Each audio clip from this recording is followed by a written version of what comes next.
Bonjour à tous et bienvenue sur boursicoté.com pour cette nouvelle analyse technique Forex et matières premières avec une paire de devises euro-dollar qui évolue toujours dans une dynamique baissière puisqu'après son quasi-contact ici avec cette zone des 1.1525, on a rebondi, on est revenu enfoncer ici cette zone, donc nouveau contact ici sur la bande de Bollinger inférieure avant de revenir tester ici la moyenne mobile 20 exponentielle qui correspond d'ailleurs à une zone horizontale intermédiaire, cette zone ici des 1.1560. Qui avait déjà été ici support lors de cette petite phase de volatilité. Donc pour l'instant, on est toujours dans une tendance qui reste baissière, et ce, depuis l'échec de franchissement à la hausse ici de la zone des 1.1610. L'objectif est donc toujours la zone ici des 1.1490. Sur la paire de devises livre sterling contre dollar américain, on est toujours ici sur une dynamique fortement baissière. La zone des 1.35 qui avait fait office de support hier a été franchie. On a inscrit donc de nouveaux points bas significatifs avec notamment une zone qui s'est rapprochée, cette zone ici des 1.3415. Alors cette zone elle a été approchée, on est sur un rebond technique qui nous a ramené en fait sur la zone des 1.35 qui agit désormais comme zone de résistance.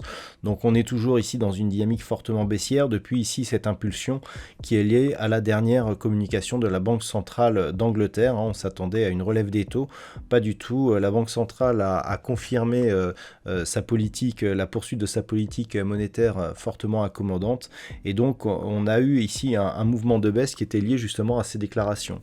Donc pour l'instant on reste sous la zone des 1.35 avec comme objectif une poursuite du mouvement, donc au-delà de la zone que nous avons eue ici qui était une zone de support intermédiaire, cette zone ici des 1.3415, l'objectif moyen terme se trouve être la zone ici des 1.3290. Sur l'or, je vous parlais d'une certaine inactivité depuis quelques temps, avec notamment un range qui était en train de se dessiner sous la zone des 1807 $ l'once, avec un support ici à 1758. Bien regardez, on a cassé ici cette zone de résistance de manière assez forte. Alors ça fait depuis le début du mois de septembre qu'on n'était plus parvenu à passer au-delà de cette zone. Donc clairement, ça peut définir une reprise d'un mouvement haussier.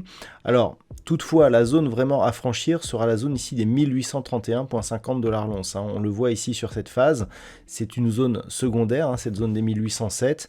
Mais si les cours parvenaient à franchir ici cette zone des 1831,50, on pourrait repartir ici dans une nouvelle dynamique haussière qui contrasterait un petit peu avec la neutralité que nous avions depuis cette zone ici qui avait été cassée au mois de juin. On s'est vraiment stabilisé depuis ces niveaux.